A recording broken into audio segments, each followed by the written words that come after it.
No original é Ezer. E o Ezer quer dizer ajuda, socorro, aquele que ajuda. E na Bíblia linear é muito interessante ouvir um outro verso que Deus, né, que está escrito na Bíblia, e ele se refere a quem? Ajuda de Deus. Eleva os olhos para o monte, de onde me virá o socorro. Então, esse socorro, esse auxílio, é o mesmo auxílio que Deus oferece a nós, é o auxílio que a mulher oferece ao seu esposo. Amém. Então, a gente vê, às vezes, ainda esse auxílio é muito mais nobre, né, do que a gente imagina. Né? O mesmo auxílio que Deus está nos oferecendo é o auxílio que a mulher pode oferecer para o seu esposo. Quantos já ouviram essa frase? Por trás de todo grande homem sempre há uma grande mulher. Isso é muito verdade. Né? Às vezes a gente vê um casal, né? O homem está lá se esforçando, mas a mulher não colabora e o homem não consegue deslanchar. Ou às vezes é o contrário também, né? Às vezes, dependendo do cônjuge, a mulher puxa para trás. Então, o casal deve estar unido. E eu trouxe para a gente ver aqui alguns exemplos de mulheres que auxiliaram seus esposos, né? Aqui o primeiro exemplo é o Albert Einstein e a sua esposa. Deixa eu ver aqui que eu não estou lendo direito.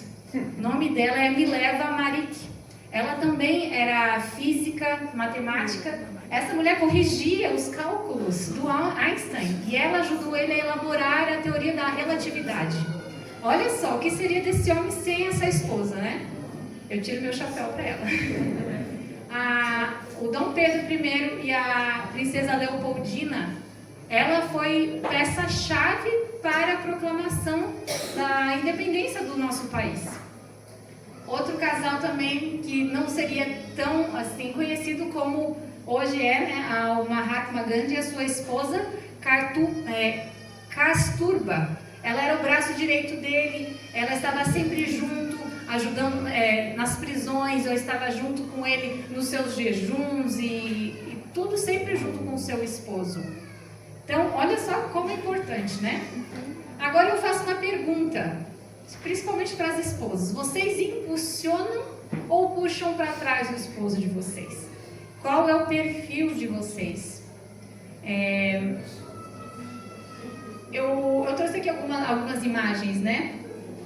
Eu gostaria de relatar O João vai me permitir agora falar. Quando nós nos conhecemos, eu era vegetariana, o João não era. E com um exemplo, aquela forcinha, né? A gente casou, ele se tornou vegetariano, né? Eu comecei a pregar antes dele. E eu vou falar, vamos João, prega também, vamos lá. E hoje ele que é o pregador da família, eu só, né, vou atrás. Então, a mulher precisa auxiliar, colaborar com o esposo. Vê que está precisando fazer exercício, vamos junto, vamos fazer exercício, né? Ajudar o esposo na questão da oração. Às vezes quando a gente está lá procurando fazer a nossa devoção matinal e vê o outro deitado na cama e você levanta sozinho para orar, é difícil. Se os dois levantam junto, é muito mais fácil. Ou você está lá querendo dormir e o outro levantou e falou assim, não, eu tenho que levantar também. Então, um vai ajudando o outro. Na educação dos filhos, a mesma coisa. Então, a gente precisa se unir, né? Puxar todo mundo junto para frente, não ficar um puxando para trás e o outro para frente, senão não vai dar certo. E na Bíblia temos muitos exemplos, tanto de casais bons quanto de casais ruins. E o primeiro casal assim que me lembra, a esposa especialmente, que é um exemplo de mulher que puxava para trás, era a Jezabel. Ela foi a promotora da idolatria do povo de Israel. Ela fez muitas pessoas se apostatarem, né, do povo de Deus, desviou Israel. Ela também tem a história, né, da vinha de Nabal, que a gente consegue ver realmente que o Acabe era um pau mandado, né? Ele era um frouxo, ela dominava ele e fazia o que queria. Tanto é que ela foi lá e mandou matar o homem porque ele queria a vinha e ele não tinha pulso firme. Às vezes a gente vê hoje que as mulheres são muito dominadoras, né? Tem temperamentos, mas tem temperamentos e temperamentos. Mas a gente precisa cuidar para não ser como Jezabel, dominar o marido, né? começar a impor as nossas vontades, os maridos precisam ser, né, o sacerdote, o chefe do lar. E a gente precisa lembrar que nós devemos respeitá-lo. Eu acho muito interessante, o João, quando falou, né, sobre as finanças, eu lembrei de um ponto a ser comentado, né, que é importante a esposa também relatar ao esposo quando deseja comprar algo. Eu não vou dizer que ela vai comprar um sanduíche, alguma coisa, pedir autorização, mas eu lá em casa, toda vez, por exemplo, se vou comprar um sapato, eu tiro foto, João, eu estou pensando em comprar esse sapato, o que você acha? Então, ele sempre fala, não, ok, vamos, pode. Ou, nunca disse que não podia, né, João? Mas é importante receber o aval, conversar, ter opinião. Não pode ser também ao contrário, por exemplo, a minha avó.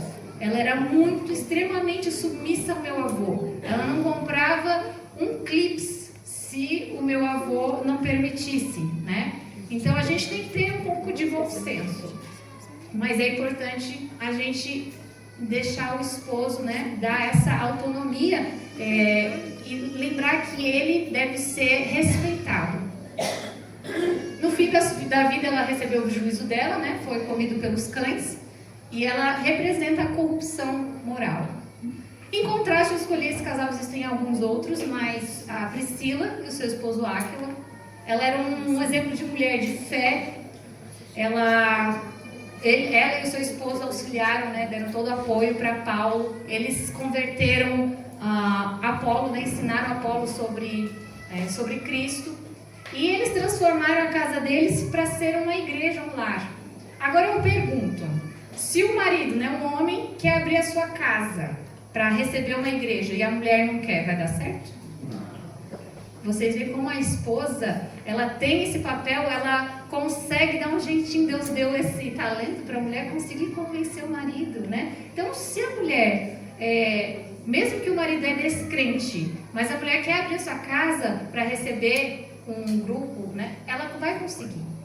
Então, a gente tem que aprender a usar esse talento que Deus nos deu para coisas boas. Tem mulher que usa para as coisas ruins. Mas a gente tem que aprender a usar para as coisas de Deus. Eu vou contar rapidamente aqui a história da nossa família, que pode ser que ajude. Essa aqui é a terceira igreja do Brasil, fica na cidade de Bom Retiro. Quem construiu essa igreja foi o tataravô da minha avó. Façam aí as coisas, eu não sei como é que fala isso. Mas o nome dele era Johann Deutscher. E ele veio da Alemanha, ele era batista do sétimo dia, e ele vieram comportores da Alemanha, e lá eles passaram mensagem, e ele foi o primeiro adventista da cidade, e ele se converteu, ele teve os seus filhos, a neta dele, a bisneta dele, a minha avó, se casou, só que o que aconteceu, naquela época não tinham muitos adventistas, e a minha bisavó acabou casando com um luterano. E ela não tinha essa possibilidade, não tinha igreja na outra cidade que ela foi morar, e acabou indo, os filhos seguiram né, os mais velhos viraram luteranos, mas depois que ele morreu, a mãe levou eles para a igreja adventista. E a minha avó, ela ficou nesse meio termo, assim, meio cambaleando, assim, em cima do muro. E ela acabou casando-se com o meu avô, ele era pernambucano, ele era marinheiro e ele ele não era adventista. Mas depois que nasceu a minha mãe, ela decidiu começar a levar na igreja. Mas o meu avô, ele não ia. Ele preparava a minha mãe e as minhas tias, levava até na porta da igreja, ficava esperando lá acabar o culto e levava novamente para casa. Às vezes ele ia para alguma ocasião especial, um batismo, né? Mas a minha avó não teve tato de lidar com seu esposo, não adventista, não crente. O que ela fazia? Ela obrigava ele a ir de gravata. E ele, coitado, ele tinha, como ele foi para a guerra, ele se aposentou muito cedo, então ele não precisava mais usar uniforme. Ele disse que estava muito cansado, ele não queria usar mais essas roupas assim, e ele não queria usar gravata. E ela disse, só vai na igreja se usar gravata. E será que teve bom senso? Não teve bom senso. E o tempo foi passando, os netos nasceram, e ele ficou acamado, teve câncer. E lá no leito de morte, a minha mãe fez um apelo para ele, né, que ele se entregasse a Jesus. E ele falou assim: eu amo Jesus, mas eu não consigo seguir o padrão que precisa. E ele lá entendeu, foi falado a ele que não era a roupa, não era o coração dele. E lá ele recebeu a profissão de fé no leito de morte.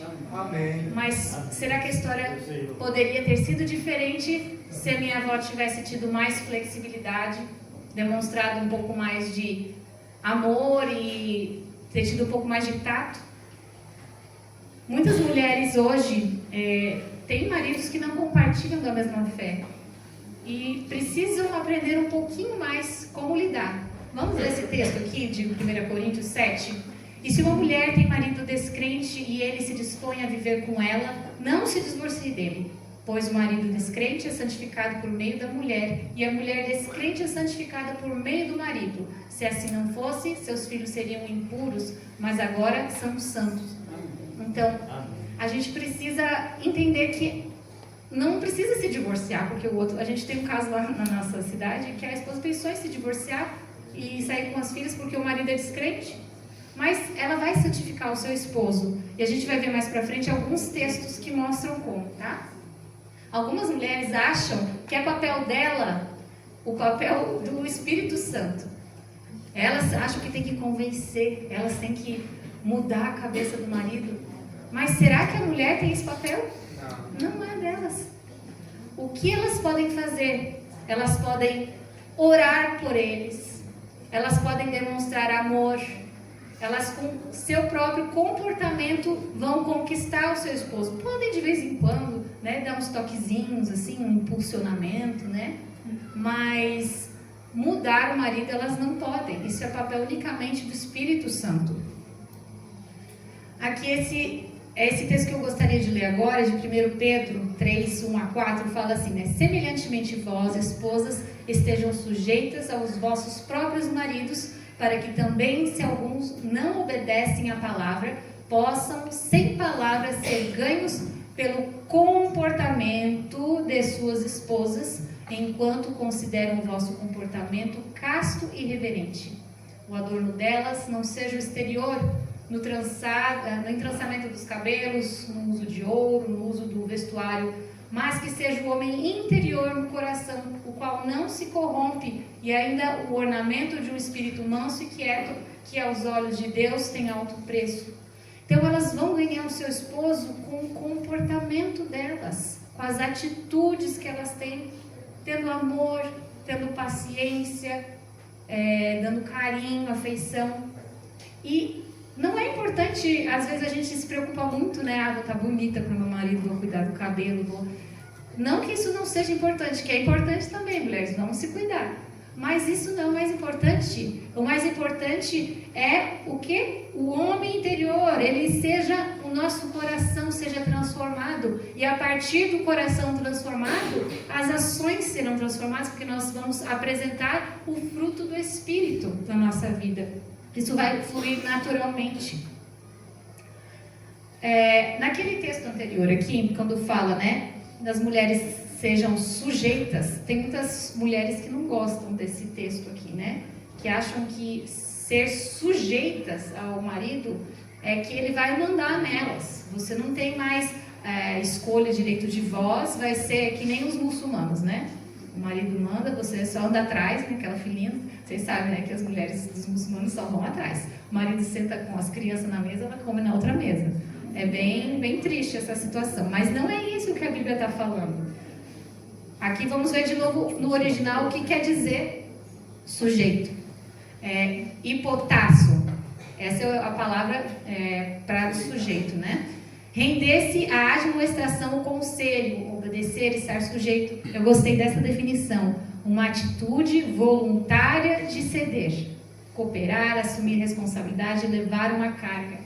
É uma atitude voluntária, eu quero fazer isso, não é porque estão me impondo. E o texto, né, da Bíblia Linear que mostra é aquele texto de Jesus. E desceu com eles a Nazaré e era-lhe submisso. Sua mãe, porém, guardava as coisas do coração. Então essa submissão de Jesus, esse respeito que ele mostrava por Maria e por José, é o respeito que as esposas devem demonstrar para os seus maridos. E infelizmente hoje a gente não tem mais visto isso. Hoje a gente está vivendo numa era de feminismo e as mulheres querem empoderamento. Eu vou contar aqui rapidamente o testemunho. O meu irmão, ele se casou e na época a esposa dele, né, sempre tranquila, só que ela começou a assistir alguns vídeos, eu não vou mencionar de quem, mas é uma influenciadora da nossa igreja, que fala muito sobre empoderamento, né, da mulher. E ela começou a fazer cursos, começou a ler coisas e começou, né, a entrar nesse negócio. E ela foi tão a fundo que acabaram se divorciando. Então, assim, é uma tristeza. Isso só trouxe tristeza para a nossa geração, essa questão do feminismo, né? Ele diminui a autoridade do homem, do esposo, cabeça do lar. Né? Quem é o cabeça? O esposo deve ser. A mulher, o que ela precisa fazer? Ela precisa ajudar o marido a exercer esse papel. Né? Esse é o papel da esposa. Colocar o homem no lugar que ele tem que estar. Tem homem que não se coloca no lugar, né? Tem homem que é o fleumático, talvez, que fica lá no canto. A mulher precisa ficar empurrando ele. Vai lá, meu filho, vamos fazer tu, lida, faz o culto com os filhos. Vamos lá, esposo. Vai à frente, toma a voz. É isso que ela... Com respeito, tá? Com respeito, ajudando o esposo, né? Orando por ele, para que ele assuma esse papel. E porque se o marido ele não assumir esse papel de liderar, a mulher automaticamente vai pegar para ela. E é o que a gente tem visto hoje. As mulheres liderando. Quantas igrejas por aí a gente vê que é só mulher na frente, né? Lá em Santa Catarina, a maioria, né? O pessoal pode me falar a verdade. Não é Santa Catarina? É mulher que toma a frente. As mulheres que estão, né? Até nas igrejas lá é anciã para tudo quanto é lado, né? Então, os homens precisam se posicionar e as mulheres precisam ajudar a eles a voltarem a tomar esse papel, né? Então, a mulher deve auxiliar o homem a desempenhar o seu papel, o papel que Deus deu, que é de ser o cabeça, né? O cabeça do lar. Então, como nós devemos agir, mulheres? Como fazer esse papel, né? Elogiar.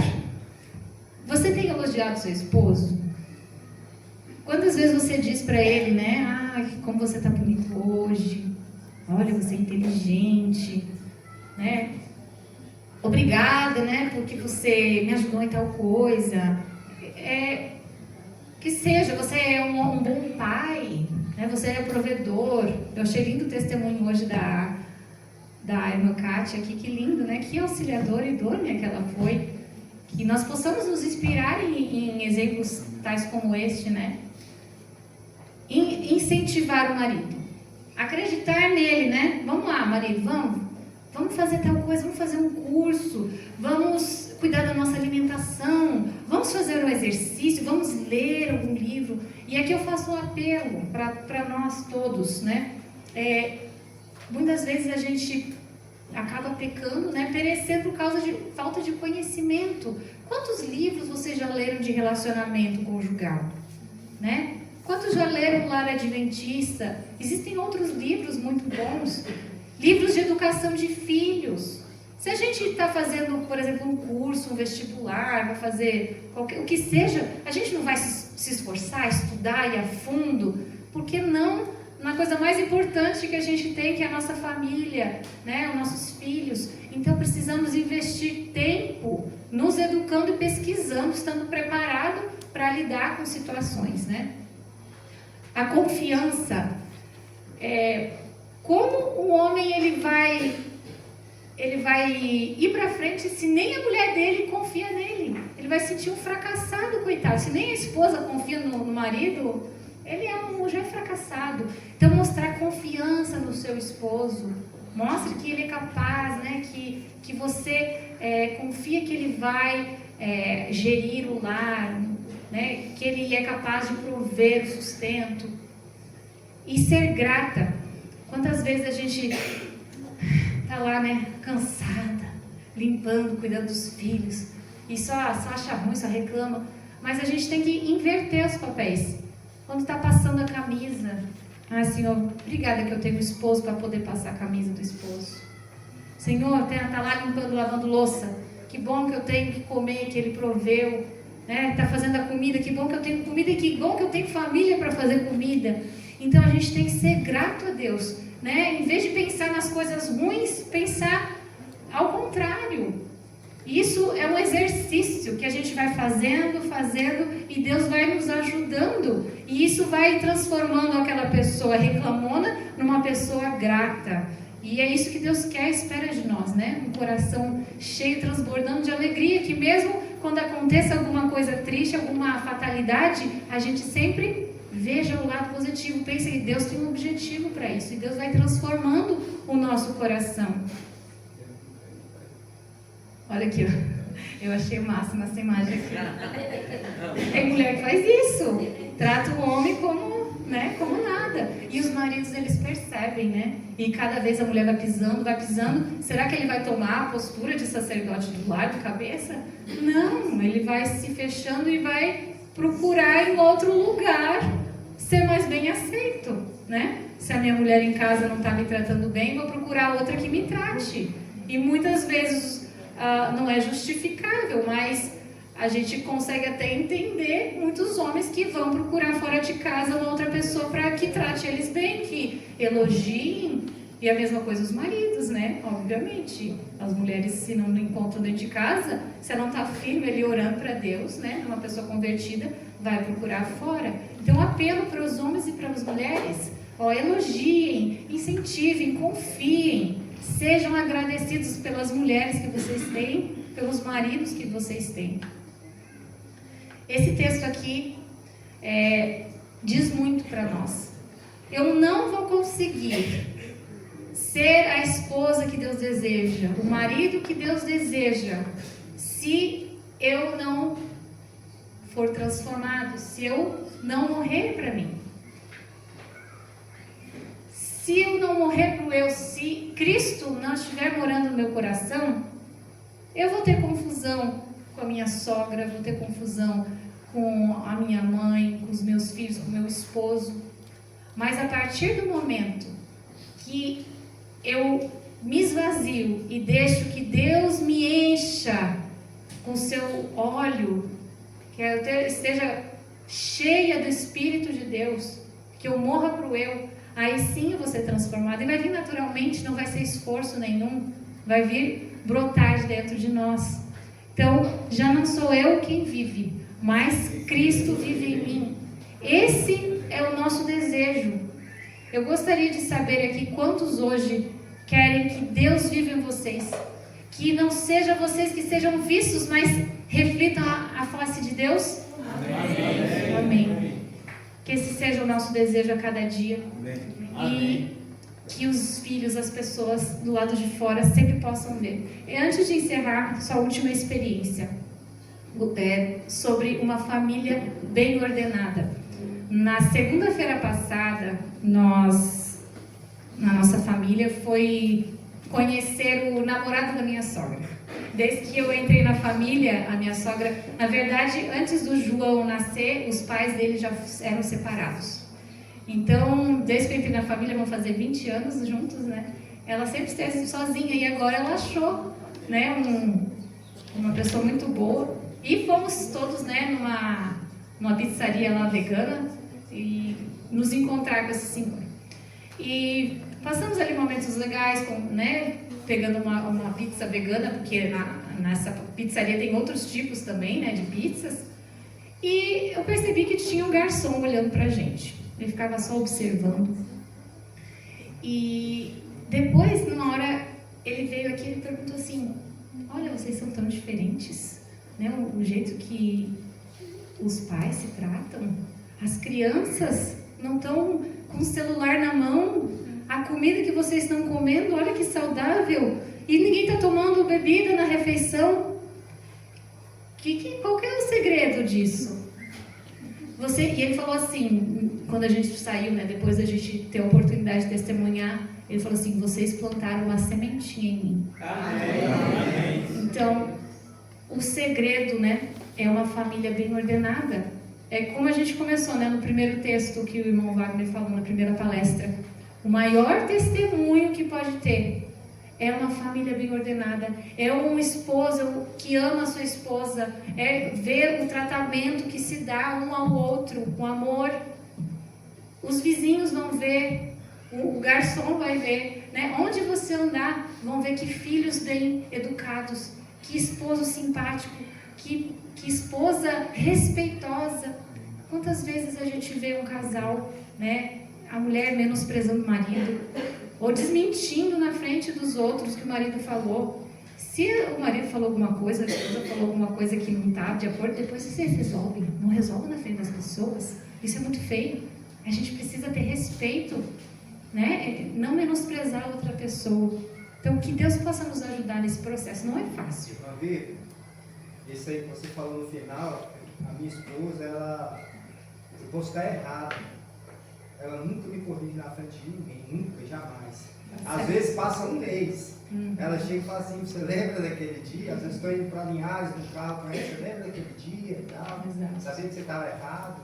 Exatamente. Eu falei, rapaz, eu realmente estava errado mesmo. É muito feio, né? Sim, ela nunca me chamou nada, nunca, zero, nunca me chamou a atenção, assim, ela é uma pessoa muito sábia, nesse sentido, assim, ela tem uma sabedoria muito grande para lidar. Amém. Ela percebe os vacilos que eu dou, todos nós vacilamos, mas ela nunca me chamou a atenção na frente de ninguém, para não tirar a minha autoridade. Que lindo, né? Que as mulheres possam tirar isso como exemplo. Respeitar o seu esposo, né? Mostrar apreço, nunca menosprezar. Você não sabe nada. Não sei. Não, mostre, eleve o seu esposo, que ele vai se colocar no papel cada vez mais, ele vai se sentir bem e vai tratar você melhor.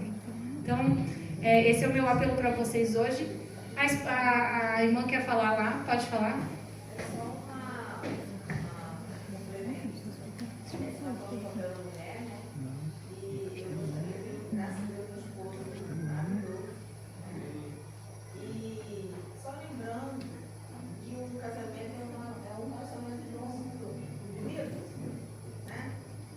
Então, esse cuidado que o irmão falou, que a esposa tem com o Senhor, eu vejo que o Senhor também tem para o marido. Esse respeito que ela tem para o Senhor, eu tenho certeza que o Senhor também tem para o marido. Porque um relacionamento é dois, casamento é uma via de mão dupla. E em relação à submissão, obrigada por você ter falado no início, ter dado uma nova versão, uma tradução diferente.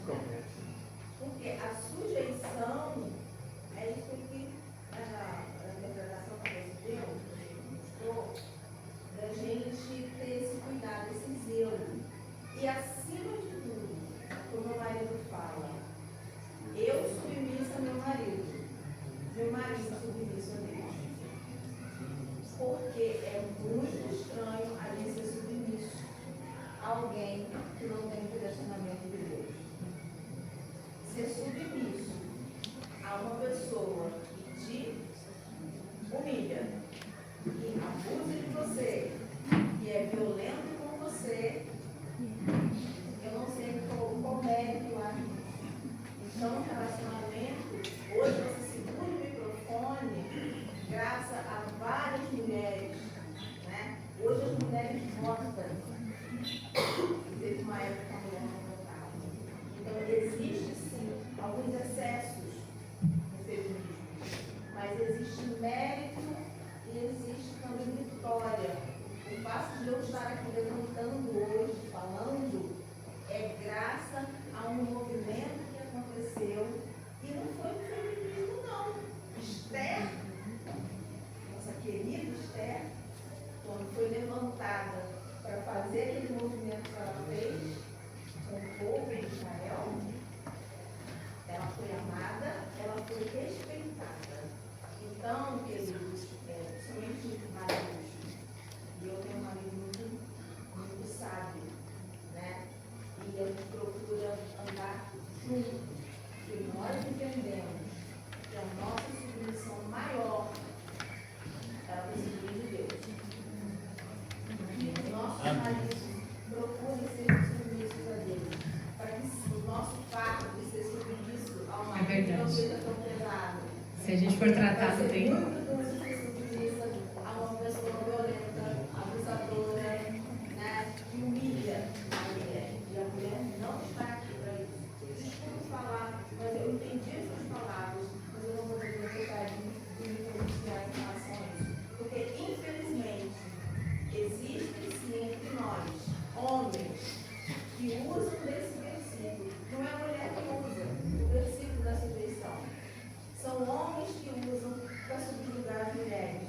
Então, eles não são sacerdotes do lar. Eles se colocam numa posição de senhorio, onde a mulher tem que ser escrava. Eu estou olhando para uma senhora aqui, a senhora tem quantos anos? 63 anos. E a gente está conversando justamente sobre isso. Então, eu fico emocionada quando eu ouço uma palavra de uma senhora com a idade dela, corroborando as minhas também. Então, precisamos ter clareza do que é uma submissão e a clareza do que é um marido submisso a Deus.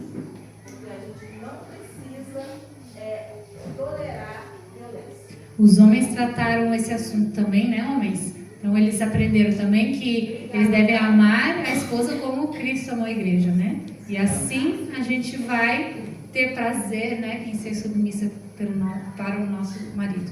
Então a gente vai ter agora uma mensagem musical.